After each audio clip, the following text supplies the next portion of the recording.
Vamos a invitar a nuestro conferencista, el doctor Marcelo Gaviño Novillo. Es ingeniero hidráulico e ingeniero civil, egresado de la Universidad Nacional de La Plata. Posee un diploma en hidrología y una maestría en evaluación ambiental. Ha sido becario de la Organización Meteorológica Mundial en gestión de inundaciones y del Ministerio de Relaciones Exteriores de Italia para estudios en planificación y gestión de cuencas de montaña. Trabajó en la Subsecretaría de Recursos Hídricos y posteriormente se desempeñó como consultor en gestión de recursos hídricos y evaluación ambiental en diversos países de América Latina y el Caribe.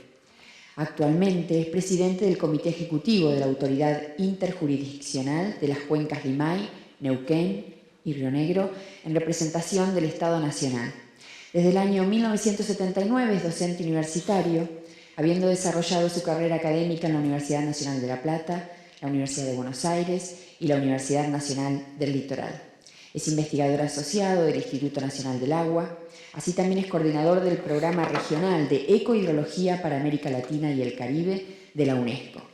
Le damos la bienvenida a Marcelo y lo escuchamos. Muy buenos días. Antes que nada quisiera hacer un agradecimiento muy especial a quienes realmente me han invitado a este evento, considerando que, como bien lo acaba de mencionar Isla, no pertenezco específicamente al campo dominante disciplinario de los asistentes a este evento, por lo cual realmente que hayan tenido la suficiente apertura como para que pueda de alguna manera transmitirles algunas ideas desde otro campo disciplinario que pueda de alguna manera contribuir precisamente para el manejo de los ecosistemas acuáticos pampeanos. Como lo mencionó Hilda, sobre todo mi experiencia está mucho más centrada en áreas de montaña. No obstante ello, con algún grupo de trabajo de la Facultad de Ciencias Naturales y Museos de la Universidad de La Plata, he trabajado mucho y sobre todo participado muy activamente en actividades de tipo interdisciplinario, aunque les parezca mentira, pero empecé a trabajar muy tempranamente desde esta visión en la Universidad de La Plata, y cuando de alguna manera algunos profesores indicaban que Marcelo estaba llenando los pasillos del departamento de hidráulica con biólogos y con sociólogos, en esa época era casi una agresión hacia mi persona. Hoy en día parecería con todo lo contrario, pero realmente se ha transitado un camino muy, muy importante para que de alguna manera la gestión es un poco el objetivo de la conferencia a la cual me voy a referir, al tema en el cual me voy a referir en esta conferencia, tiene que ver precisamente cómo la interdisciplina sobre todo permite el abordaje de la complejidad que es especialmente necesaria para la gestión de los aspectos ambientales. Y como mencionaba al principio, un agradecimiento muy especial, sobre todo a quienes me han acompañado para que llegue hasta acá, un poco a Luis Vives, un amigo de hace muchos años, con quien hemos trabajado en diversas instancias y en diversos proyectos, y después tanto a Isla como a Ignacio, que fueron quienes de alguna manera actuaron con un poco de GPS para que esté en este lugar con todos ustedes. Va a ser muy difícil competir con la reunión de ayer, que fue muy interesante y muy buena, aunque estaba realmente muy cansado. Lamento no haberme podido quedar y acompañar a todos. El objetivo de esta presentación, esencialmente, y de esta conferencia, tiene como objetivo plantearles, sobre todo para la gente joven, un desafío que está asociado a cómo podemos de alguna manera llenar este vacío que existe entre los gestores y los tomadores de decisión y todo aquello que tiene que ver con nuestro desarrollo técnico, nuestro desarrollo científico, y cómo podemos contribuir de alguna manera a mejorar realmente en serio la calidad de vida de la gente. Esta mañana, un poco cuando tomaba el desayuno, pensaba que este 10º Congreso de Ecología y Manejo de Ecosistemas Acuáticos Pampeanos requiere un fuerte compromiso de todos, pero hay que tener en cuenta que buena parte de estos ecosistemas, en muchos casos, están en tierras de carácter privada, están en tierras donde realmente si nosotros tenemos que trabajar, necesitamos generar acuerdos y necesitamos convencer consensos para que nuestra tarea pueda verdaderamente desempeñarse de una manera más amplia. O sea, necesitamos efectuar transacciones que nos permitan inclusive desarrollar nuestras propias tareas de investigación. Bueno, muy bien, ya yendo un poco al tema, de alguna manera quisiera abordar 4 puntos. Hay muchas imágenes sobre todo, y lo que quisiera es mostrar ciertas actividades que de alguna manera no solamente forman parte de una investigación y de un trabajo académico, sino también que me ha tocado actuar e implementar estas actividades en la práctica, que es finalmente lo que da objetivo a esta presentación, que es cómo podemos demostrar un cambio de paradigma a los decisores y cómo poder ofrecer nuevas visiones de las transformaciones de las situaciones ambientales, ¿no? Entonces, por una primera parte, esta presentación está en el marco de un programa de la UNESCO. Voy a muy rápidamente referirme a estos temas. Después una dimensión en la cual he adherido hace muchísimos años, que es el tema de la ecohidrología, esta nueva ciencia, a la cual inclusive me ha llevado a formar parte de una maestría que se inició, la primera en el mundo en sí, que es la de ecohidrología en la Universidad Nacional de La Plata, con un gran esfuerzo conjunto entre la Facultad de Ingeniería y de Ciencias Naturales y Museo. Esto que fue un esfuerzo iniciado en agosto del año 2004, fíjense, es una maestría que tiene 15 años de existencia, inclusive hay alumnos de esta maestría presentes en este salón. La acompañé durante los 10 primeros años, un poco con el seminario inicial que permitía presentar grandes expertos internacionales, uno de quienes nos está acompañando, que es Néstor Maceo, por ejemplo, y después posteriormente una maestría que tuvo un financiamiento de la Unión Europea, que fue la maestría internacional Erasmus Mundus. Y de alguna manera sigo participando de esta actividad a nivel internacional con la propia UNESCO. Sigo siendo miembro del Comité Científico de la Ecohidrología por toda la región de América Latina y el Caribe. Y por lo tanto quisiera también transmitirle algunas de las ideas que de este ámbito discutimos y analizamos en las reuniones anuales que tenemos y donde se orienta esencialmente el accionar de la UNESCO y de ecohidrología a nivel mundial. Después, lo concreto. ¿Qué se ha hecho y por lo pronto en qué me he involucrado en la implementación de nuevas medidas que traten precisamente de cambiar estos paradigmas tradicionales, llenando ese vacío entre tomadores de decisión y la academia? Y finalmente una invitación para que puedan reflexionar en el marco de este encuentro y podamos ver la posibilidad de seleccionar un espacio en el cual tal vez podamos encontrar una oportunidad de trabajo conjunto. Pasamos entonces al primer punto, esto muy rápidamente, simplemente para entender algo que es vital. Y fíjense en esta revista, en esta etapa de esta revista del año 2011 de The Economist, ¿no?, en la cual ya muy rápidamente el mundo de los negocios a nivel mundial entendía que la transformación esencialmente de nuestro planeta está hecha esencialmente por la sociedad. Y creo que somos todos nosotros los artífices después de esta definición de este premio Nobel, en el cual este antropoceno indica este tiempo en el cual la acción humana a escala planetaria es el principal driver o impulsor de cambios y desafíos.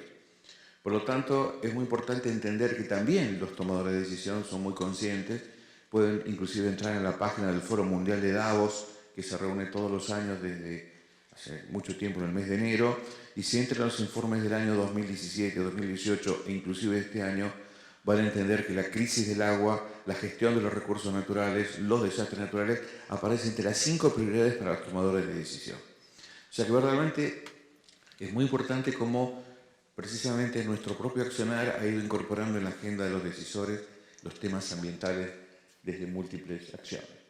Muy rápidamente, para posicionar qué son los sitios demostrativos, el objeto de esta conferencia, plantearles un poco qué es la UNESCO. Yo no soy de la UNESCO, soy simplemente un investigador, un profesional que ha trabajado en el marco de esta Organización de las Naciones Unidas, que precisamente es una organización que trata de llevar adelante los temas vinculados a la educación, la ciencia y la cultura, y dentro de la educación, pero dentro del sector de ciencias, hay un sector que tiene que ver ciencias de la tierra, ciencias naturales y ciencias del agua, y dentro del sector de las ciencias del agua existe desde hace muchos años un programa que está dedicado precisamente a llevar los temas de los recursos hídricos, que se llama Programa Hidrológico Internacional. Nuestro país ha adherido a este programa desde el año 1977. Casualmente, en el marco de este año, hemos hecho el relanzamiento del Comité Nacional para este programa, que es una tarea que todavía está en evolución. Inclusive una reunión bastante importante que se hizo precisamente para rescatar esta historia que tiene nuestro país de participación en el marco de este programa. Este programa, que nació en el año 1975, Argentina adhirió muy rápidamente en el año 77, Yo quisiera, y esta diapositiva no sé si alcanzan a ver, solamente es importante que vean un poquito la escalera, cómo desde el año 75, cuando se crea, cada prácticamente 6 años, 8 años, tiene un plan estratégico que orienta las decisiones, ¿no? No se lee bien, pero acá aparece desde cuestiones muy sectoriales en materia de gestión del agua hasta los últimos 2 planes estratégicos del año 2008 al 2014, cuyo título se llama Aspectos Sociales, y el que está vigente hasta el año 22 se llama de Seguridad Hídrica. Esto nos muestra cómo una organización, en este caso, respondiendo al dictado de los propios países, fue transformando su visión desde lo más sectorial posible, que era directamente la gestión del agua, de la hidráulica, de la relación oferta-demanda, necesito agua, voy, saco el agua y la utilizo, hasta tratar de entender algo que es muy importante, que es la incorporación de la dimensión social en los procesos de toma de decisiones. O sea, la forma de poder llenar ese vacío que existe entre la gestión, las tomas de decisiones y las actividades vinculadas a nuestro accionar técnico, de alguna manera, pasan inevitablemente por la dimensión de lo social. Hoy no hay ningún proyecto importante o mediano de ingeniería en la cual la gente no se involucre para opinar y para estar involucrada en los resultados. Vengo casualmente un poco corriendo de México. En los tres primeros días de esta semana estuve en una reunión. Me sorprendió muchísimo que ellos, al margen de que una obra tenga un inspector técnico que sigue, certifica y hace que le paguen a la empresa, tienen un veedor social, formalmente por una ley. O sea que hay un inspector, si se quiere llamar social, para que las obras de alguna manera se hagan de alguna manera respetando los acuerdos sociales que permiten que esa obra, una obra cualquiera, exista y se pueda implementar. Esto es muy importante porque de alguna manera jerarquiza y de alguna manera legitima cómo las personas de alguna manera contribuyen para que una mejora en la sociedad basada en inversiones públicas realmente alcance los objetivos que se tienen. Por lo tanto, este programa incorpora esa dimensión de lo social y de alguna es lo que orienta este accionar. Que es el que está vigente actualmente, del año 2014 al 2021, tiene 6 ejes, siempre el último está vinculado a la educación, pero como pueden ver ya, acá he resaltado una columna en roja que dice ecohidrología, creación de armonía para un mundo sustentable. O sea, la ecohidrología, que antes era un mero punto, desde el año 1996, cuando se la crea en UNESCO, hasta ser hoy en día uno de los pilares del plan estratégico del PHI. O sea, esta ciencia que no nace de los ingenieros ni de los hidrólogos, sino que nace de un programa que fue creado precisamente por los ecólogos y los hidrobiólogos como parte de un gran programa de UNESCO que se llamó el programa de Cotonos. O sea que es una cuestión totalmente anómala en el contexto del programa hidrológico, donde un programa que viene desde las ciencias ecológicas haya evolucionado y se haya incorporado en este punto. Precisamente es un tema que ha garantizado la transdisciplina en el marco de esta actividad. Ahí tienen un poco los diferentes miembros y líderes que sobre todo se basan en una persona que es un colega y amigo, es el profesor Maciej Zaleski de la Universidad de Łódź de Polonia, que ha sido un poco el impulsor en el contexto de UNESCO de esta actividad. ¿Cuál ha sido una de las tareas que hemos desarrollado en los últimos 4 años en el marco del Comité Científico para orientar inclusive los proyectos de investigación que son apoyados o financiados por la UNESCO? Ha sido identificar como resultado del accionar 8 grandes desafíos de largo plazo que están vinculados a la gestión del agua. Que van, por una parte, desde el punto acá arriba, está P, que es de contaminantes y nutrientes, la sobreextracción del agua, las especies exóticas, la pérdida de hábitat, el uso intensivo del suelo, inundaciones, sequías y la pérdida de la capacidad de la retención de la vegetación. Estos aparecen a la luz de diversos congresos que se han hecho del año 1996 en el contexto de UNESCO como uno de los temas centrales en materia, los 8 grandes desafíos en materia de gestión del agua hacia el futuro. Y uno de ellos, que es el que me quisiera referir en este punto, tiene que ver precisamente con lo que son los nutrientes de origen antropogénico y cómo de alguna manera en esta evolución desde el año 1900, con los usos industriales y fertilizantes y sobre todo el aporte humano total de nitrógeno hasta el año 2000, ustedes pueden ver este crecimiento y lo que de alguna manera aparece como un aporte humano proyectado hacia el año 2050, lo que esto representa como un aporte a los ecosistemas y las consecuencias que esto tiene a muy largo plazo como uno de esos grandes desafíos, ¿no? Esto surge de la evaluación de los ecosistemas del milenio y la publicación del año 2005. O sea, este desafío que precisamente tiene que ver con los pastizales y los ecosistemas pampeanos, acuáticos pampeanos, es clave precisamente para garantizar su sustentabilidad. Y déjenme mostrarles algo cómo de alguna manera ha cambiado el pensamiento y cómo es imprescindible la interdisciplina, sobre todo para la definición de grandes infraestructuras. Esta es una presa que se encuentra en Ecuador, en una zona que se llama de Manabí, que tuve la ocasión de visitar porque había un pedido para la UNESCO, en la cual fuimos con un colega de la Universidad Federal de Brasilia a trabajar. Y esto que están viendo ustedes acá es el paradigma con el cual yo me formé en la Universidad de La Plata como ingeniero hidráulico entre el año 75 y 80. Era la construcción de una presa que pudiera generar energía, que pudiera abastecer de agua para actividades de riego. Y desde esa visión totalmente unilateral y de alguna manera sin un análisis interdisciplinario, construíamos la presa sin analizar que ese cuerpo de agua estaba en interacción con un ecosistema en el cual esa presa se insertaba. Como consecuencia de una misión, precisamente, les puedo mostrar lo que ha pasado en esta presa en los últimos años, hasta el año 2011, cuando estuve en ese lugar, y pueden ver la tremenda proliferación de macrofitas, precisamente por haber hecho un excelente diseño hidráulico, lo cual se puede ver en una obra magnífica, digna de un cuadro de una facultad de ingeniería hace 50 años, ¿no? Pero verdaderamente esto es el gran fracaso que podemos tener por haber tenido una visión sesgada y no haber analizado la interdisciplina. Esto que genera un tremendo problema de cosecha de todas estas macrófitas, un problema tremendo de su manejo, porque esto representa grandísimos volúmenes de material que hay que remover y por supuesto seguir garantizando el agua para el millón de personas que viven aguas abajo en este lugar. Sea para actividades de riego, esta presa no está destinada a la generación de la energía, sino está destinada al abastecimiento del agua para bebida y esto. Con todas las consecuencias que ustedes se pueden imaginar, el manejo y la gestión de todos estos residuos que después hay que trabajarlos, ¿no? O sea, fíjense cómo ha sido necesaria que la UNESCO inclusive se haya visto obligada y la realidad de nuestros países para incorporar de alguna manera este tipo de visiones interdisciplinarias, ¿no es cierto? Entonces, este es un punto que es clave.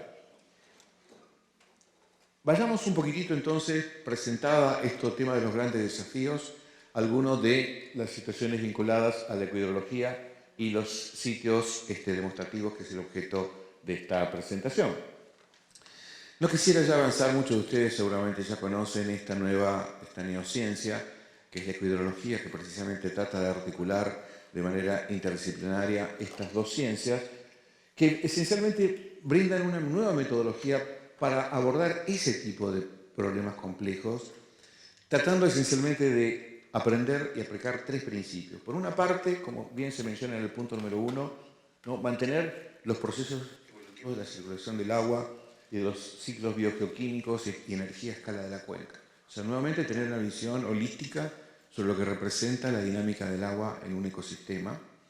La segunda de ellas es cómo verdaderamente amplificar la carga, cómo podemos realmente aprender de las propias propiedades de los ecosistemas y su resiliencia frente a los impactos antropogénicos, para tratar de entender de alguna manera cómo esa forma en la cual el sistema es realmente resiliente y puede recuperarse, podemos desarrollar y entender cómo se produce naturalmente esto, para que a través del tercer principio podamos aprender y utilizar esas propiedades de los ecosistemas como herramientas para la gestión del agua. Esto que de alguna manera Zaleski lo llama como una regulación dual, cómo a través de la vegetación podemos de alguna manera mejorar el agua, un biofiltrado por ejemplo, cómo podemos con la vegetación tener una relación con el agua y cómo desde una visión integrada precisamente garantizar varias cosas, entre ellas la sustentabilidad de los volúmenes de agua, por supuesto mantener la biodiversidad, la resiliencia y sobre todo mantener la provisión de los bienes y servicios que son prestados por los ecosistemas, cualquiera sea de este tipo. Entonces, esta nueva ciencia de alguna manera está asociada a esta mutua interacción entre el ciclo hidrológico y los ecosistemas, que implica un nuevo paradigma. Va a quedar la presentación seguramente, pero yo quisiera de alguna manera avanzar con un trabajo que desarrollamos casualmente con Zaleski, con el profesor Michael McLean del IHE y los representantes del comité científico. Hay colegas que trabajan en ecosistemas marinos, etc.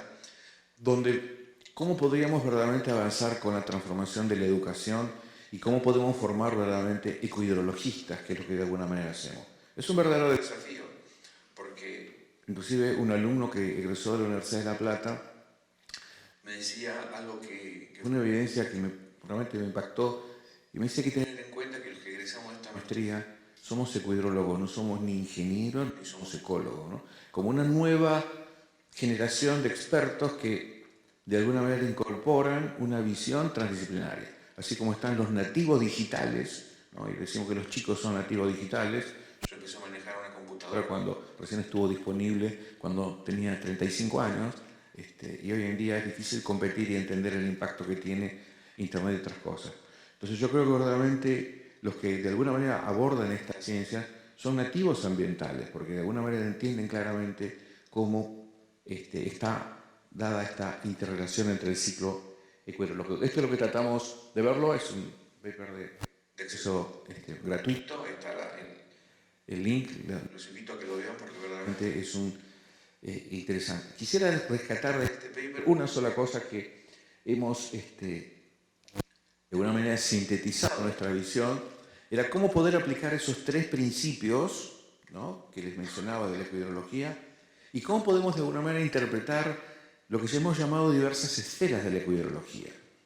Y estas esferas de la ecohidrología están centradas en tres grandes campos que interactúan y donde la ecohidrología debe interpretarse y aplicarse de una manera muy diferente. Una a nivel distribuido en lo que es el paisaje, entendiendo la relación entre las atmósferas, las plantas, los suelos de agua, los cambios en el uso del suelo a nivel distribuido, la contaminación difusa, etcétera, etcétera. Otra cuestión que está mucho más centrada en lo que son los corredores fluviales, que tienen que ver con el uso de las márgenes, la necesidad de determinar caudales ambientales que garanticen que los ríos sigan siendo ríos, y por supuesto la declinación, muchos casos de las poblaciones de peces, que en muchos casos son fuente de alimentación y de sustentación de muchas personas que viven al margen de los ríos, con todo lo que ello representa. Casualmente ayer hablaba en un momento con y hablamos del tema de su trabajo de la conectividad de alguna manera, y de alguna manera precisamente la afectación con presas es un punto central para garantizar la conectividad de los ecosistemas, y realmente es un impacto muy muy fuerte. Están previstas de aquí en América del Sur, de aquí hasta el 2050, alrededor de 630 presas que se van a construir todavía en América Latina. O sea, imagínense que ya con el nivel de fragmentación que tenemos, cómo esta fragmentación se va a duplicar hasta el año 2050, precisamente para satisfacer las necesidades de energía en muchos casos y de agua para seguir produciendo, por supuesto, alimentos y sobre todo generar commodities. Y el último punto tiene que ver con las zonas lacustres, estuarinas o costeras, los cuerpos receptores finales de las aguas, donde también hay otro gran desafío que tiene que ver con el proceso de eutroficación, como hemos visto en un embalse, tiene que ver con la declinación de las poblaciones de peces, y lo que esto representa en muchos casos también como fuente de ingreso, por ejemplo, en las áreas costeras que viven de este tipo de actividades.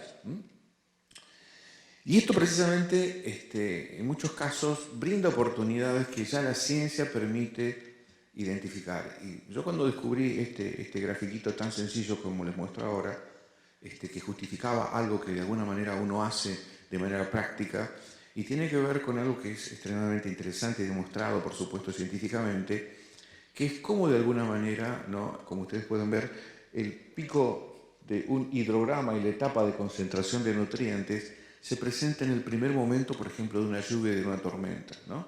O sea, primero se lava todo tiene que ver con estos nutrientes, los contaminantes, los sedimentos, y hay una distancia, como pueden ver, entre el máximo del pico de las concentraciones con los picos de los caudales. Esto nos brinda una enorme oportunidad precisamente de poder, ya desde una visión interdisciplinaria, pero también los ingenieros, construir infraestructuras sencillas, lo que se llama las soluciones basadas en la naturaleza, que permitan que podamos de alguna manera capturar todos esos contaminantes para que nos lleguen desde una esfera de la ecohidrología a la otra, como pueden ser los cuerpos receptores finales, filtrarlos, retenerlos antes de que lleguen al cuerpo final para tratar de garantizar de la mejor manera posible su calidad, su cantidad y, por supuesto, su oportunidad.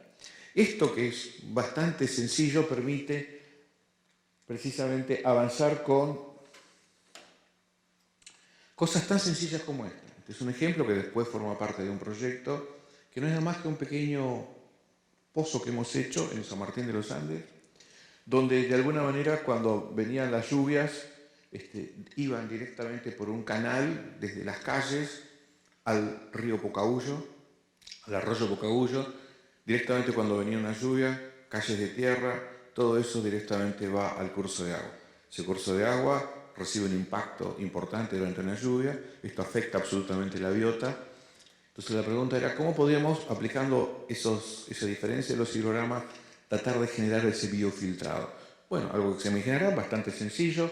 Lo que hicimos fue tomar todos esos residuos de manera demostrativa, por supuesto, poder tomar buena parte de esa escorrentía, que es la primera que llega y que está intentando llegar con el máximo nivel de concentraciones de contaminantes orgánicos, hidrocarburos, lo que sea, a el arroyo, cómo derivarlo hacia este pozo, bastante barato de construir.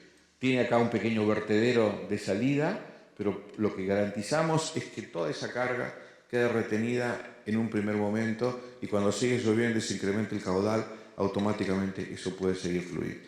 Esto precisamente lo que nos permite es que de alguna manera la propia vegetación, aprovechando precisamente esta interacción entre una infraestructura con lo que es la infraestructura verde, en este caso por la vegetación, nos permitió verdaderamente retener esos sedimentos y esto, por supuesto, mejorar la calidad del agua receptora final de estos cursos. Esto permitió verdaderamente mejorar la cantidad, por supuesto lo hemos medido todo esto, lo que representa la calidad del agua, inclusive el incremento de la biota en el curso del Pocahuyo. ¿Cuánto cuesta esta medida? Prácticamente nada.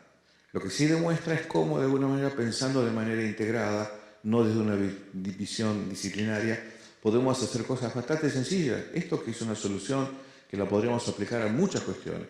Hay docentes de la Facultad de Ciencias Naturales y Museos que han construido humedales artificiales, inclusive para la captura y posterior tratamiento de PCBs. Hay lugares entre los que se utiliza para el biofiltrado de metales pesados. O sea, es una herramienta que lamentablemente nosotros en la Facultad de Ingeniería no las enseñamos. No enseñamos cómo se construye un humedal artificial. Y esa humedad artificial no es simplemente una actividad que tampoco la puede hacer de una disciplina o no de la otra. Y hoy en día hay niveles de técnicas para la construcción de humedales artificiales extremadamente efectivas, donde de alguna manera inclusive se hace una recirculación. Hay gente que trabaja en modelación en 3 dimensiones con el modelo Flow, utilizando medios mixtos para definir cómo se resuelven estos procesos comunes mediante la modelación. Un trabajo absolutamente interdisciplinario. No es ni campo ni de la ingeniería, ni de la biología, ni de ciencias vinculadas, sino verdaderamente de un nuevo saber disciplinario. Pero esto, ¿qué es lo que permite? Y es el objeto de esta presentación, es demostrarle a un tomador de decisión cómo de alguna manera podemos mejorar la calidad de un curso de agua, en este caso, mediante una intervención casi sonsa, diríamos, pero es bastante inteligente porque permite, si esto se utilizara de manera amplia, utilizar. Este proyecto fue tomado por San Martín de los Andes, fue ampliado a buena parte de lo que es el curso del río Pocahuyo, para quienes conozcan el lugar o hayan estado. Hoy en día hay un parque lineal que inclusive tiene actividades de esparcimiento, de pistas de skate para chicos. O sea, la idea también es combinarlo con una dimensión de lo social. Otra medida bastante sencilla. Esta yo la he visitado, esta es una experiencia en Suiza, donde en un canal histórico, etcétera, con una zona buffer, lo único que se hizo es aplicar nada más y nada más que la conservación de la masa. O sea, que en términos de volúmenes de agua se traduce en que el caudal es igual a volumen por área. En este canal lo que se decidió, bueno, ¿cómo podemos generar algo que verdaderamente permita disminuir la cantidad de sedimentos que traía este canal? ¿Qué fue lo que se hizo? Bueno, nada más y nada nada menos que poder ampliarlo, como pueden ver en este sector. Esto generó que por igual caudal, al incrementarse su sección transversal, disminuye la velocidad y naturalmente los sedimentos se sedimentan. Y ustedes pueden ver ahí. Lugar que se ha convertido inclusive en un área de recreación para quienes vivían en ese lugar, que simplemente tienen un canal al cual casi ni accedían, a un lugar que ofrece inclusive una oportunidad para recreación. Esta cuestión tan sencilla que es simplemente aprender de la propia naturaleza nos llevó a que también en San Martín de los Andes, a la salida del arroyo Trabunco, para quienes conocen este lugar, está exactamente y la puedan visitar, está enfrente de la estación del Automóvil Club Argentino en la Ruta 40, donde construimos casualmente en un río, ¿qué fue lo que hicimos? Construir una plazoleta de depósito. Un sector donde hemos ampliado las protecciones de las márgenes, no están hechas con gaviones ni con hormigón, están hechas con la propia madera y con las propias piedras que trajo al río, utilizando en algunos casos estacas de sauce para consolidar las márgenes de este sector. Y una obra de control. ¿Todo por qué? Porque los sedimentos finos que venían en este lugar se depositaban, por supuesto, a lo largo del cauce hasta su situación de evacuación al lago Lácar, y esto generaba una sedimentación continua, se reduce la sección transversal del agua, viene igual volumen, y esto desborda las calles, generando un problema de lavar calles, lavar la tierra y generar concentración. Entonces, la idea fue tratar de pensar de una manera integral y poder generar una obra muy pequeña, que tiene no más de 50 centímetros acá, que permite precisamente garantizar la captación de estos sedimentos, que son reutilizados para rellenos por las empresas constructoras a un costo nulo para la propia Municipalidad de San Martín de los Andes. Esto, como pueden ver ahí, hay un tratamiento, nada más que, por supuesto que esto tiene un diseño en particular, en términos de ingeniería blanda, para poder proteger las márgenes. Y finalmente podemos ver cómo en funcionando, no sé si no se alcanza a ver, pero acá arriba hay como unos perfiles metálicos que por eso lo llaman dicapeine. ¿Por qué? Porque esto lo que permite es que de alguna manera todo lo que puede llegar a ser una rama que viene en el río antes de que llegue a las alcantarillas de la ruta puedan ser retenidas precisamente para evitar este problema y pueda yo después efectuar la limpieza donde yo quiero hacerla. Y esto fue, acá pueden ver en un funcionamiento en una época de una crecida relativamente baja. Entonces, y por supuesto los sedimentos se retienen. ¿Requiere un mantenimiento? Sí, pero esto nos permite de alguna manera garantizar este tipo de situación. Estos ejemplos que les muestro, lo que permiten es de alguna manera demostrar a los tomadores de decisión cómo es posible aplicar los principios de la hidrología en la práctica.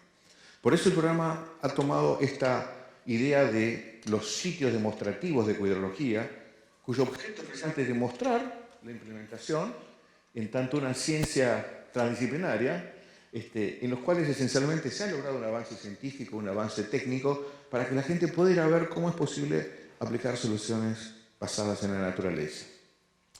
Y esto ha permitido el desarrollo de proyectos en los cuales se denomina sitios, porque precisamente en esos lugares es donde se puede precisamente avanzar con estas actividades.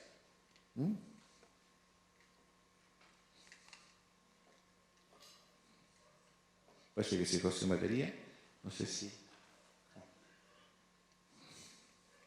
Sí.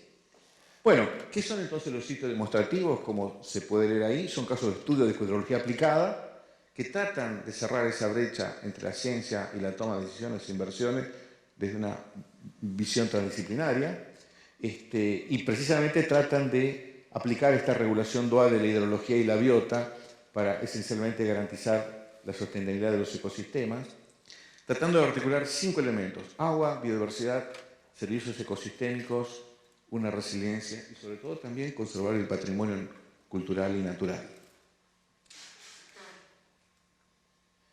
¿Cuáles son los objetivos en particular entonces frente a las presiones, ¿no?, que se generan por la propia sociedad sobre los sistemas naturales? Evaluar los impactos que éstas generan y sobre todo poder evaluar el potencial de degradación que tienen de manera preventiva o por supuesto cuando ya está sucedido, y a través del desarrollo de estas soluciones basadas en ecohidrología, en soluciones blandas de alguna manera, generar una implementación in situ que la gente pueda ir a ver, percibir, medir cómo se produce la mejora en particular, y a partir de ahí el tema de la diseminación. Este proyecto comenzó en el año 1996 y ya para el año 2005 actualmente tenemos 32 demositos, de los cuales son 4 en América Latina y el Caribe. Y esto comenzó con una primera selección de proyectos en el año 2005, un viejo folleto que inclusive lo pueden encontrar en la página web de la UNESCO, lo que era el concepto de proyectos demostrativos. Y dentro de los 10 primeros, inclusive el primero que fue inclusive visitado por la gente de UNESCO, fueron estas acciones que hicimos en el lago Lácar. Ahora voy a contar muy rápidamente lo que hicimos. Y hoy en día esta red de 8, ¿pero me puedes ayudar? ¿Pasa? Porque no está funcionando, me parece que no.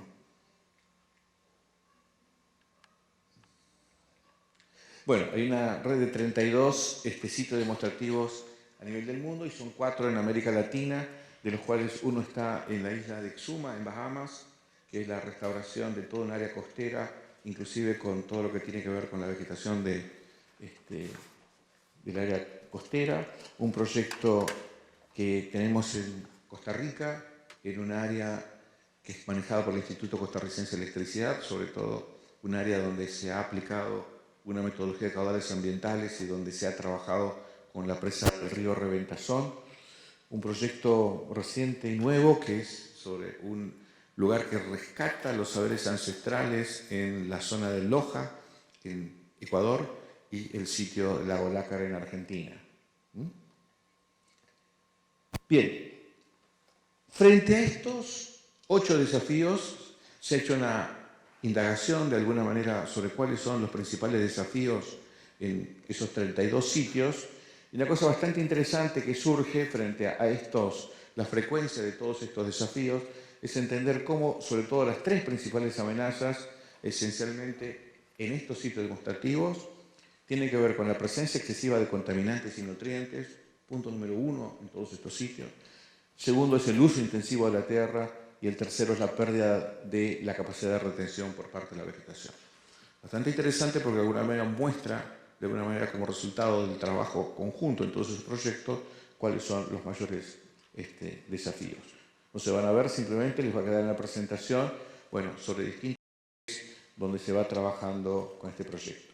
¿Cuáles son algunas de las técnicas que se utilizan desde la ecohidrología? Bueno, por una parte, la fitotecnología, lo hemos visto, el biofiltrado, en otras, infraestructura ecohidrológica, como ha sido también la obra que les he mostrado y que voy a mostrar a continuación muy rápidamente, todo lo que tenga que ver con la asignación de caudales ambientales para mantener este nivel de los corredores, esencialmente una de las esferas de la ecohidrología que garantiza la continuidad y la conectividad longitudinal a través de los cursos de agua, y una nueva técnica que se está utilizando, que ustedes conocen seguramente mejor que yo, que es el uso de la fauna tecnología, cómo utilizar de alguna manera diversas especies como propias herramientas de gestión, y esto verdaderamente es un campo infinito.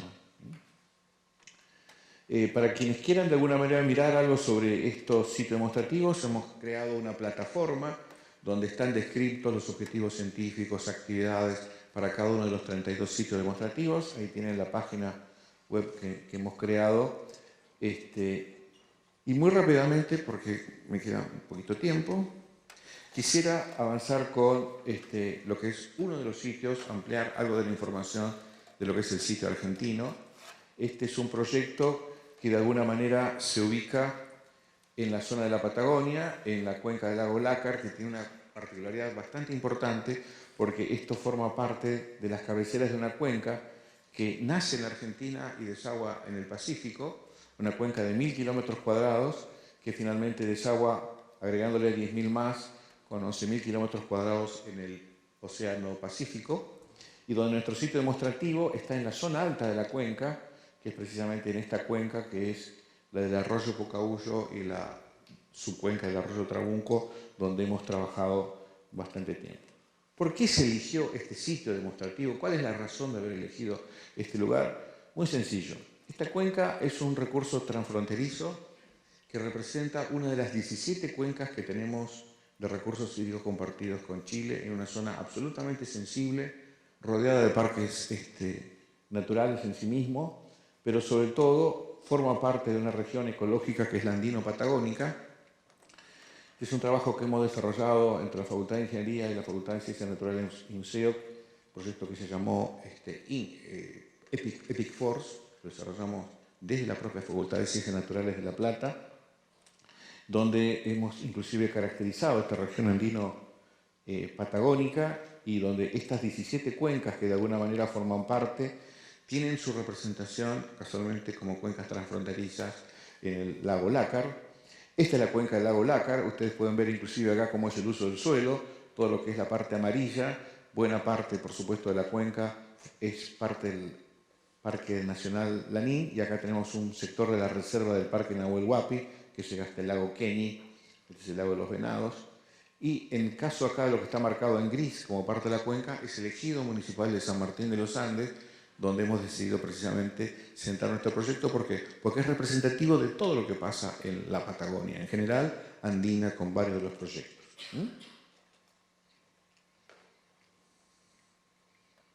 Bueno, quien ha estado en el lugar, seguramente, como dijo el profesor Robert Nyman de la Universidad de Washington, que estuvo en este lugar, dijo: Marcelo, esto debe ser uno de los sitios demostrativos más lindos del mundo, este es un lugar realmente fabuloso, y realmente lo es.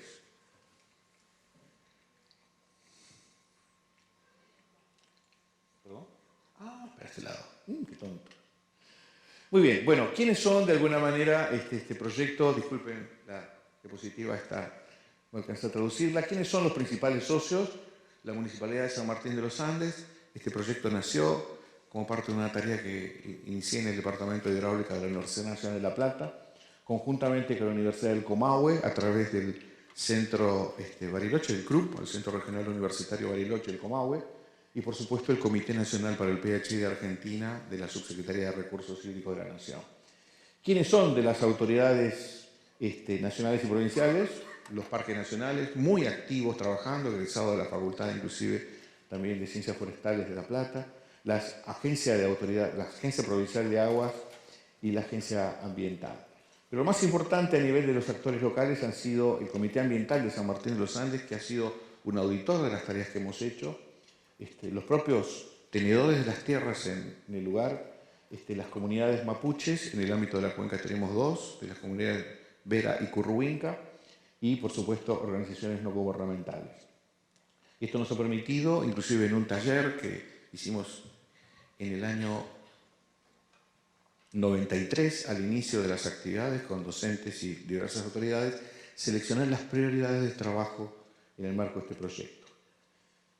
Bueno, ¿cuáles son los objetivos? No lo van a leer acá, es precisamente demostrar el uso de la ecohidrología para gestión preventiva del agua, basado en un modelo conceptual, siempre trabajando, este es un trabajo que hemos hecho con el propio equipo técnico de la Municipalidad de San Martín de los Andes, que es muy bueno.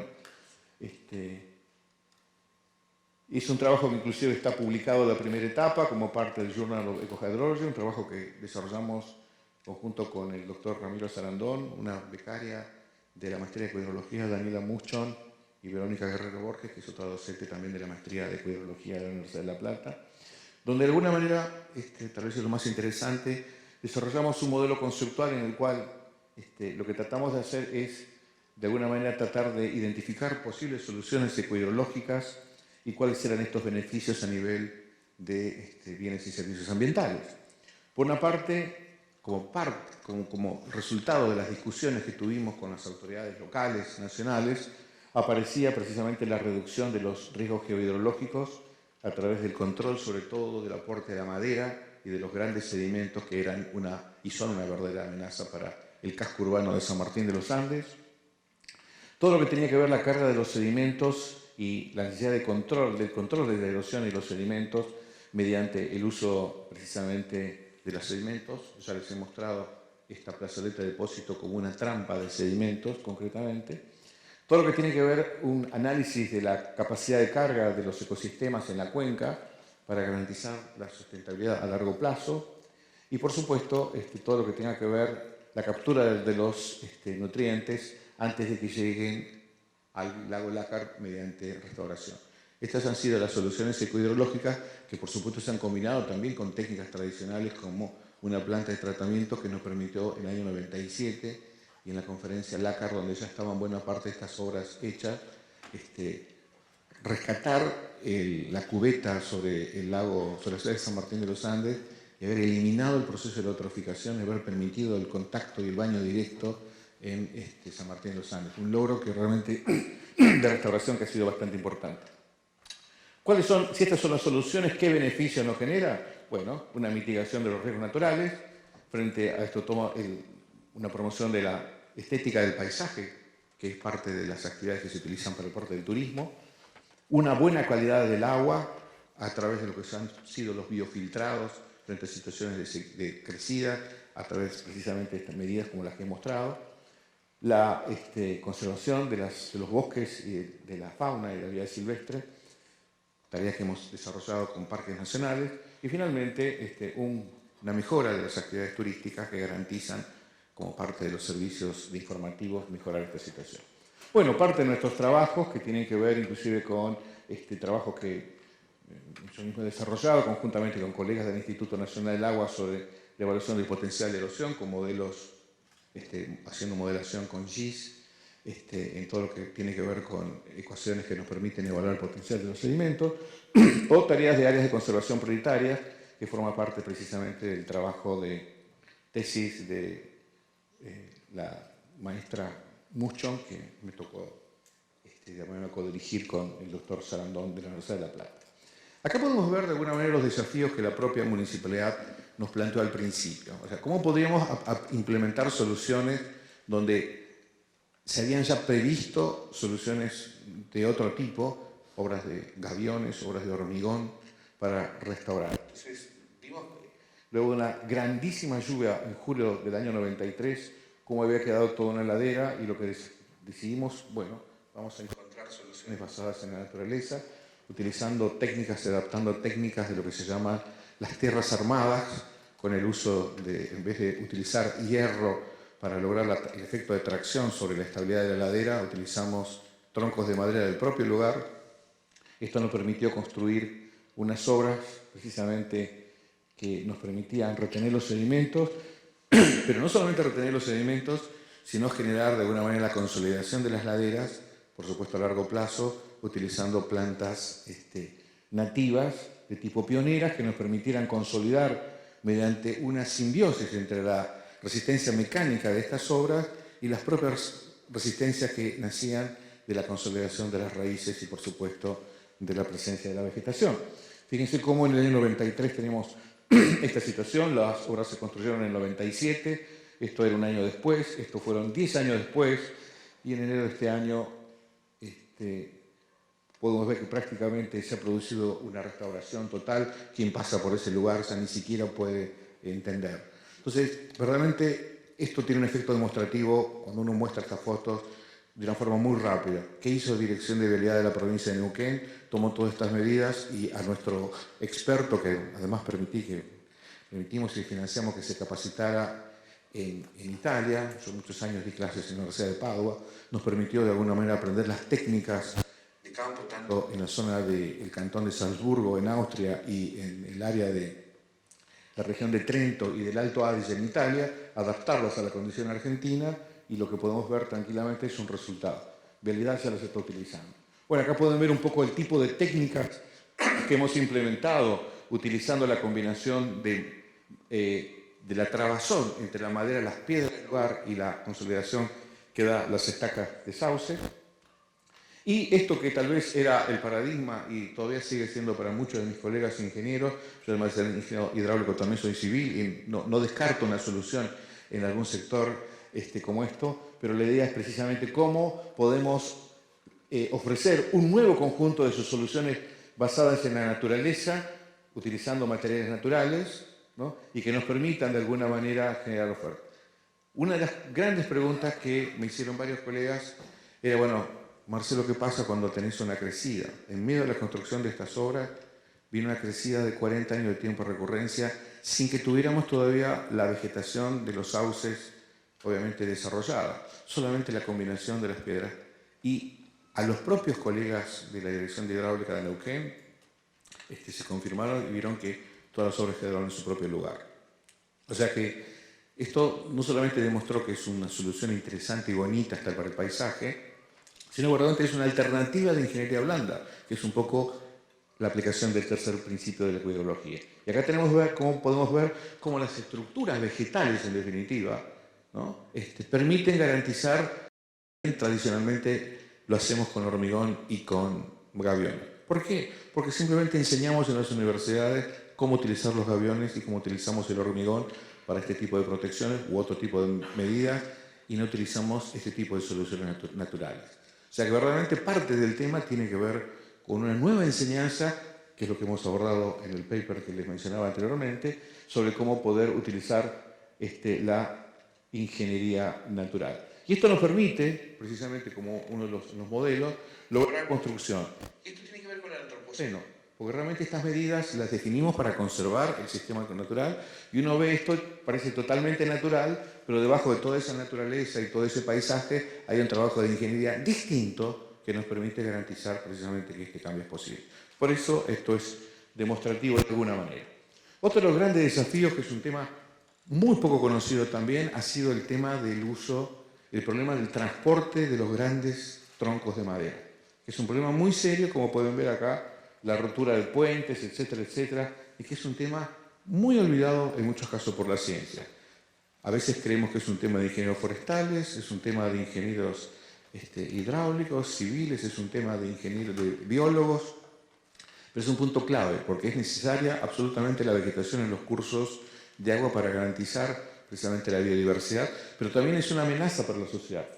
Entonces, de alguna manera, hemos desarrollado conjuntamente con los colegas de la Universidad de Padua y la Universidad de Newcastle en Inglaterra y la Universidad de La Plata, un trabajo que tiene que ver precisamente con la acumulación de los detritos leñosos. Este fue un trabajo que desarrollamos en Tierra del Fuego, en el arroyo de Buena Esperanza, sobre todo marcando troncos. En muchos casos se les ponen chip con GPS para hacer un seguimiento de cómo es la movilidad de todos estos troncos, para entender la dinámica de este tipo de materiales biológicos, ¿no es cierto?, en los cursos de agua.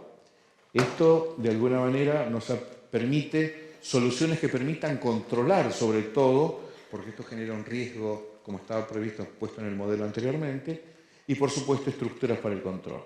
En este caso no quedó otra que en la salida del arroyo Trabunco, precisamente en la zona de lo que se llama el oasis, para quienes conozcan el lugar, diseñar estructuras. Esta es una estructura que, si bien es una obra de ingeniería clave, pero está pensada interpretando precisamente cómo, ustedes pueden ver ahí, ahora lo vamos a ver, tiene unas rejas que están inclinadas hacia atrás y tiene unas rejas verticales que están acá. ¿Qué es lo que permite esto? Cuando tengo una inclinación hacia aguas arriba, que todos los sedimentos y toda la madera que viene escurriendo desde la zona de aguas arriba se levante, se filtra, pasa el agua, se reduce la energía que trae el propio resalto, porque esto viene normalmente en el régimen torrencial, y la parte superior donde viene la madera, actúan las rejas que están ahí arriba, filtrando la madera, reduciendo el transporte de todos estos materiales. O sea, es una solución que está interpretando la dinámica de esos cursos de agua en la propia naturaleza. Y esto precisamente ha permitido, como pueden ver ahí, están las rejas inclinadas hacia arriba, que se remueven, se entra, se limpia y funciona. O sea, en la medida que en muchos casos combina la ingeniería desde una nueva visión, aunque sea ingeniería dura, pero que permite garantizar el funcionamiento del curso de agua en general. Bueno, acá está simplemente para ir completando la presentación, lo que han sido a lo largo de San Martín de los Andes las diversas intervenciones que hemos hecho en todo este sector, incluida la gestión de la planta de tratamiento terciaria que está, si ustedes van, en la desembocadura del arroyo Pocahullo sobre el lago Lácar, y que ha permitido verdaderamente la recuperación de todo esto. Ya hemos pasado desde el año 97, estamos por la cuarta etapa.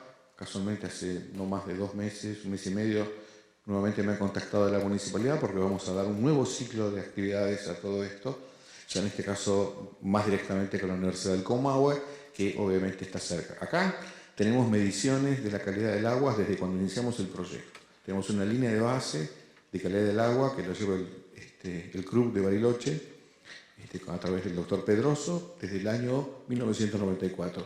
25 años de datos de la calidad del agua y del análisis en todo este sistema, lo cual habla de un monitoreo ecohidrológico relativamente importante. Bueno, acá les va a quedar una buena cantidad de bibliografía que se ha generado en los últimos años como parte del proyecto, pero sobre todo, esto los invito a que vean, esto está resumido en un trabajo que desarrollamos varios docentes de la maestría, un trabajo de la UNESCO que se llama La ecohidrología como desafío, experiencias y estudio de casos, que casualmente editamos por mi parte junto con el doctor Ramiro Sarandón de la Facultad de Ciencias Naturales y Museo.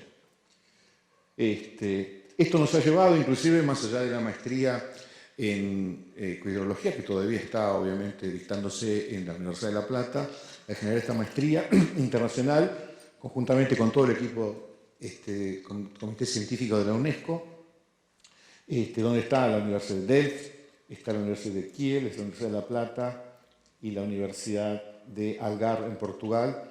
Esto tuvimos un financiamiento durante 5 años, hasta el año 2017. Lamentablemente nuestro financiamiento se terminó y esta maestría no se dicta más. Hemos aplicado para poder retomarla y poder seguir con esta actividad, pero ahora se ha quedado solamente con una maestría que está orientada hacia la gestión de ecosistemas en el ámbito europeo. Bueno, acá uno de los trabajos que han resultado precisamente de nuestros alumnos de la maestría de ecohidrología en La Plata. Este caso es precisamente cómo a través de un uso de imágenes satelitarias identificar lugares de conservación, diversas simulaciones, con parte de la información que habíamos generado desde el año 89 con el proyecto. Ahí tiene la dirección para poder descargar la tesis de Daniela, donde de alguna manera hemos identificado los lugares para conservación, haciendo modelación precisamente con sistemas de información geográfico. Y algunos otros trabajos que tienen que ver un poco con mi rol actualmente en la Universidad de La Plata, que es formar parte del cuerpo docente de la materia que se llama Proyecto Final, con la cual se reciben los ingenieros hidráulicos de La Plata, donde acá uno de mis alumnos precisamente lo que hizo fue una evaluación y una verificación 20 años después de los criterios de diseño hidráulico y un análisis de lo que son los riesgos de inundación en el casco urbano. Este alumno está actualmente trabajando en la Facultad de Ingeniería conjuntamente para CUMA. Bien, 2 diapositivas más, no los aburro, creo que estamos en tiempo. Bien. Hace muy poquito, en el mes de septiembre de este año, se generó una reunión promovida por la propia UNESCO que se hizo en Islas Galápagos sobre lo que serían nuevos posibles sitios demostrativos a nivel de América Latina y el Caribe. Yo ya realmente había estado en contacto con algunos colegas del ILPLA y me pareció oportuno que en el ámbito de esta invitación les pudiera plantear el desafío para que sea discutida entre todos ustedes la posibilidad de poder incorporar un sitio de demostración de lo que se está haciendo precisamente en los ecosistemas de los pastizales acuáticos pampeanos en sí mismos.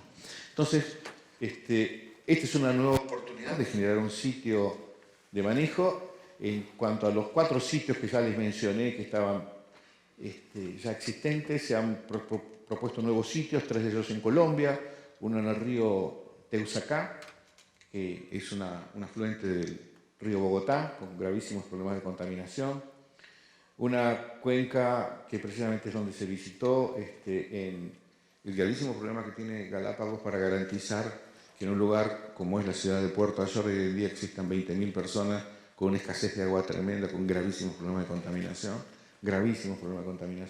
y donde se están utilizando precisamente biofiltrados. Es muy importante poder apoyar la tarea de conservación.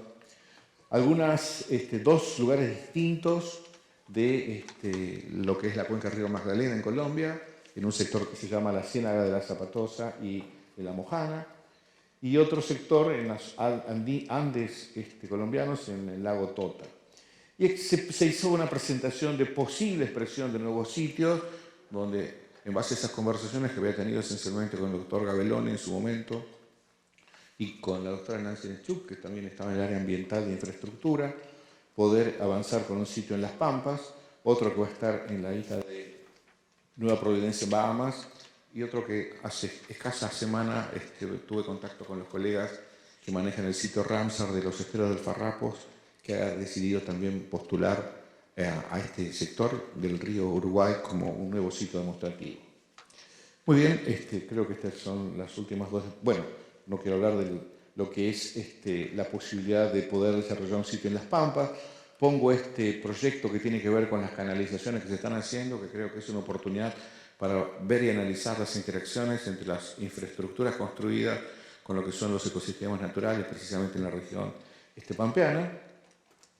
Y acá quisiera simplemente terminar esta presentación con un trabajo que fue desarrollado precisamente por Néstor, que era una identificación de posibles impactos antropogénicos en la cuenca del Salado, que precisamente podrían ser de alguna manera manejados o abordados desde la ecohidrología. Queda, por tanto, la incógnita de ver dónde puede ser este sitio, quedará para discusión entre ustedes y estaremos en contacto también con los colegas del INPLA, entiendo que estaban por aquí, y con ustedes, quienes estén realmente interesados. Y antes de simplemente agradecerles la participación, yo quisiera hacer verdaderamente una invitación, ahí está mi correo electrónico, a todas aquellas personas jóvenes esencialmente, pero también algunos que no sean jóvenes, que sean jóvenes de espíritu y que tengan intenciones verdaderamente de generar una transformación en cómo poder demostrar a los tomadores de decisiones que es posible lograr un cambio. En algunos sectores es posible. ¿Qué hace falta? Discutir, sentarse, traer disciplina y sobre todo tener una nueva actitud. Creo que este es el desafío para todos, para que seamos todos nativos ecohidrológicos. Muchas gracias.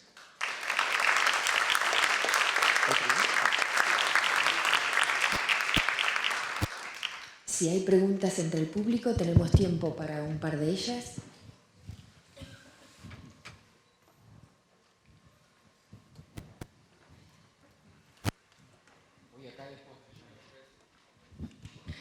Buen día, Marcelo. ¿Cómo estás? Bien, bueno, excelente la exposición. Lo que surge de esto que mostraste es que las intervenciones están muy buenas para mitigar problemas, ¿no? Al menos. Ahora, esto es tomado por los organismos de gestión para intervenir en el territorio y mejorar la planificación, porque claro, si vamos a estar haciendo permanentemente intervenciones y no se atacan los problemas, ¿no? Pues yo decía, todos esos sedimentos que tuvieron que de alguna manera manejar, ¿de dónde vienen? ¿De la deforestación? ¿De la introducción de...? ¿Cómo es esta historia? ¿Llega esa información a que finalmente haya un manejo de la cuenca más integrado para evitar este tipo de cosas? Sí, muy bien. Valoro la pregunta porque de alguna manera esto nos pone en un análisis, es el rol del hidrólogo, es simplemente ir detrás de los acontecimientos y finalmente con las soluciones basadas en la naturaleza responder a unas preguntas y no incorporar de manera preventiva esta instancia. Un poco en tu respuesta, en el ámbito de esta cuenca, de alguna manera se encuentra en parte el complejo Chapelco, se encuentran las dos comunidades mapuches que tienen una enorme cantidad de cabras y que manejan de alguna manera como parte de su cultura procesos de erosión muy graves que hay en la cuenca, y por supuesto también una altísima presión en términos de transformación de tierra que está en muchos casos con vegetación para el uso urbano, ¿no? De alguna manera, con diversos instrumentos, la Municipalidad de San Martín de los Andes ha ido abordando estos puntos con algunas nuevas normativas. No lo he presentado acá, pero de alguna manera una cosa que ha sido bastante interesante ha sido que en la segunda etapa, que no le he planteado para reunirme del tiempo, lo que hicimos fue avanzar con lo que es una planificación del uso del suelo en todos estos sectores. Después, si tienen ahí para anotarlo, pueden avanzar con la ordenanza 8390, que hace 10 años atrás, también como parte del sitio demostrativo. Lo que hizo fue, me tocó hacer un mapa que lo llamé hidroambiental, así fue por lo menos el pedido que nos hicieron, y que permite garantizar ese análisis de capacidad de carga para establecer precisamente los sectores que podían ser urbanizados y aquellos que no. ¿En base a qué? Precisamente un análisis. Trabajamos con una chica que también es egresada de la Facultad de Ciencias Forestales, con Natalia Orlent, que está actualmente en la Comisión Nacional de Actividades Espaciales, y que de alguna manera lo que pudimos evaluar es precisamente el potencial de erosión, que es uno de los mapas que está ahí. Una de las cuestiones importantes también ha sido el involucramiento de que muchas de estas obras que están hechas acá fueron hechas como tareas por los propios mapuches. Este tema tuvo un valor social bastante interesante. La Municipalidad de San Martín de los Andes tenía 60 personas con planes de trabajar en el momento de la construcción de esta obra, y lo único que hacían era pintar los cordones, mantener las rosas de la ciudad, etc. Y esta persona que, con todo el equipo que trabajamos, y sobre todo un técnico forestal, que trabajaba como parte del proyecto, que fue un poco el constructor de buena parte de estas obras, lo que hizo fue capacitar a estas 60 personas en este tipo de trabajo. Personas que trabajaban esencialmente en la cuenca y que había que convencerlas un poco de un manejo distinto. Entonces, buena parte del trabajo que se ha mostrado acá se hizo prácticamente a costo cero con los planes de trabajar de la gente que fue capacitada para desarrollar estas medidas. O sea, el proyecto tuvo prácticamente costo nulo porque fue aportado por esta gente. O sea que buena parte de esta actividad se hizo con gente que trabajaba en la cuenca para convencerla a ellos mismos del mejoramiento de sus condiciones. Se ha reducido la cantidad de sedimentos en parte en lo que está asociado a lo que es la transformación de la normativa, a través de otra que habíamos trabajado, que es la normativa 1584, que es la regulación del tema de los impactos ambientales. Y está en funcionamiento y ha permitido de alguna manera disminuir la cantidad de sedimentos, lo cual obviamente hemos medido. Pero sí hay un punto que todavía no está resuelto y que requiere, y lo ha hecho la Municipalidad de San Martín de los Andes, más allá del proyecto en sí mismo, que es todo lo que tiene que ver con la conservación y el uso de la ganadería en Alta Cuenca. Para quienes hayan recorrido este sector, ustedes pueden ver que verdaderamente hay una degradación más importante, y para eso hemos construido también en la zona alta pequeñas obritas de control de sedimentos, pero verdaderamente la transformación va a ser cuando las propias personas estén seguramente conscientes de que algunas prácticas de manejo de ganadería requieran otras destrezas del proyecto. ¿Por qué elegimos estas? Porque estas fueron las prioritarias. De 35 medidas se desarrollaron solamente un grupo de 5 o 6, y todavía están en carpeta decisiones que a veces también sí dependen de la política y de, en parte, las decisiones del propio municipio de San Martín de los Andes para abordarlas, ¿no? Pero sí, se ha resuelto el problema de aporte de sedimentos en parte desde el punto de vista normativo, pero todavía queda mucho por hacer. Más allá de la erosión natural de la cuenca, que obviamente es un tema central, son suelos alofánicos de origen volcánico, que obviamente son muy deleznables y que frente a cualquier lluvia se genera un propio problema por la propia característica de los suelos.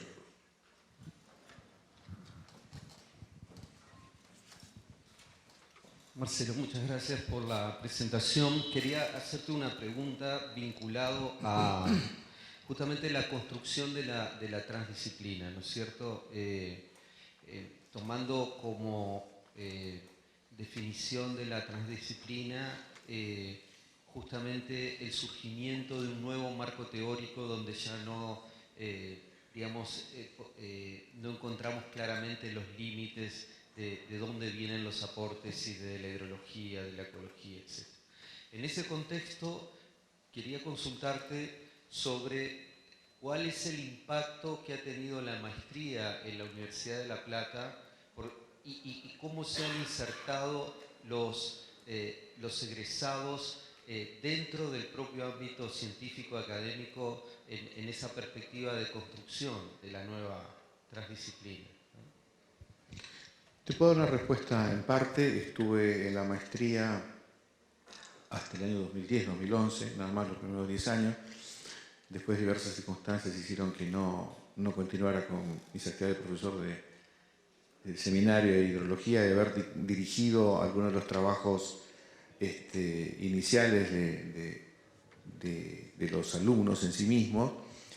En el caso de los que nos tocó codirigir y varios de los alumnos que hemos visto, realmente, aunque no sean en sitios demostrativos, yo lo que he percibido en los primeros trabajos de maestría, verdaderamente una vocación por resolver simultáneamente los temas ecohidrológicos, pero también abordando la propia dimensión de lo social. Uno de esos ejemplos inclusive es del actual director de la maestría, el maestro Angeben, que ha trabajado inclusive en un área de una villa, en un sector del conurbano bonaerense, cerca del municipio de de Quilmes, si mal no recuerdo, de Berazategui, donde verdaderamente, más allá de haber resuelto de una manera, diría, ecohidrológica primaria, ha abordado resolver problemas sociales, ¿no? No tengo muy claro después del año 2011 cuáles han sido las tesis. Lo que sí puedo decir, y que lo mencioné un poco, es las dificultades que se tiene en el involucrar en este proyecto en particular a egresados de la Universidad de La Plata por la distancia en sí mismo que ha tenido el proyecto. Pero sí creo que, como lo mencioné, el tema de la educación es uno de los puntos centrales de los sitios demostrativos. No solamente la diseminación y la comunicación, y el involucramiento de los propios docentes y alumnos en los trabajos de tesis. Sí lo puedo decir con la maestría de Erasmus Mundus, que por la Universidad de La Plata me tocó coordinar, donde verdaderamente ahí sí fue una sorpresa.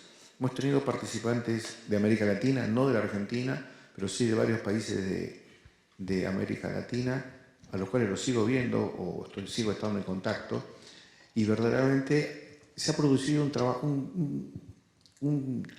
una vinculación muy fuerte y están verdaderamente vinculados a los sitios demostrativos.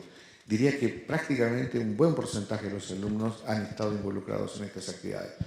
Recuerdo chicos que han pasado por el curso de verano que damos acá en la Universidad de La Plata, que han terminado sus trabajos en Delft, por ejemplo, donde hay gente que ha trabajado desde, por ejemplo, el uso de las mejores especies para utilizar en terrazas y poder utilizar esto desde un punto de vista como un regulador térmico en infraestructuras y en edificios, ¿no?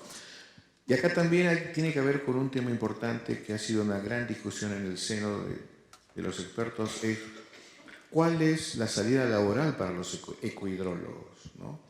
Porque si uno ve las convocatorias para consultores o expertos, nunca aparece ecohidrólogos. Y entonces, ¿cuál es el perfil profesional, ¿no? Es un poco una mezcla de algo bastante complejo. O sea, creo que todavía hay mucho por hacer. Respondiendo a tu pregunta, yo creo que está el corpus, al menos en el caso de la ecohidrología, conceptual, disciplinario, para poder abordar estos conflictos, al menos algunos de los problemas que estaban mencionados en estos 8 grandes desafíos. Acá he focalizado un poco sobre el tema del aporte de los nutrientes y los sedimentos. Creo que verdaderamente las maestrías y los cursos que se siguen dando a nivel mundial van involucrando a los actores con los sitios demostrativos. La UNESCO va apoyando muy fuertemente estas actividades. Y creo que de alguna manera la posible multiplicación de actores en toda esta tarea, en parte yo creo que va a salir precisamente la demostración de un cambio de paradigma de las soluciones naturales. Si ustedes revisan el informe del Programa Mundial del Agua del año 2018, lo pueden descargar inclusive, se llama precisamente Soluciones basadas en la naturaleza. O sea, hay una demanda social de este tipo de proyectos. Hay una demanda hasta paisajística de obras que son mucho más amigables y en términos de lo que es la información del paisaje.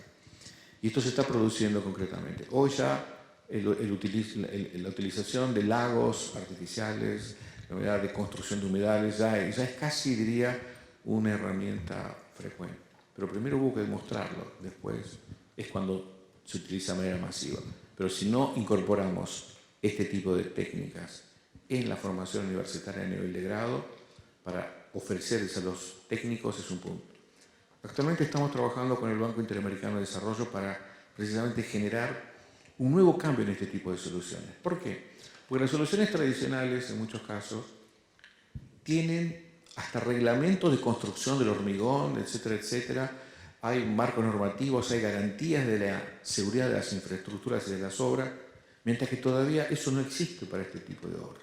O sea, un gran desafío inclusive legal para saber cuáles son las responsabilidades profesionales de un ecohidrólogo frente a un posible colapso de una obra de este tipo, que además a veces no tiene una garantía de largo plazo, de muy largo plazo. O sea, es un tema totalmente innovador y es un verdadero desafío. Por ejemplo, todo lo que representa la interacción entre lo que es un cauce de agua y una protección con, como la que les he mostrado acá. Hay muy pocos ejemplos a nivel mundial de su trabajo en laboratorios de hidráulica para analizar la resistencia morfológica y cuáles son las mejores opciones. Funcionaron en algunos casos, pero ¿dónde está esa investigación en estos campos? Que me parece que es una investigación precisamente interdisciplinaria Y creo que a través de esta presentación lo que he tratado de hacer es invitar a todos a que medianamente puedan abrir un espacio y incorporar dentro de los desafíos para cada uno de ustedes la posibilidad de desarrollar herramientas que puedan ser verdaderamente tomadas por la sociedad y que puedan cerrar este gap entre los tomadores de decisión y la implementación de acciones. Espero haber respondido tu pregunta, Néstor. Bueno, les pido por favor que quienes tengan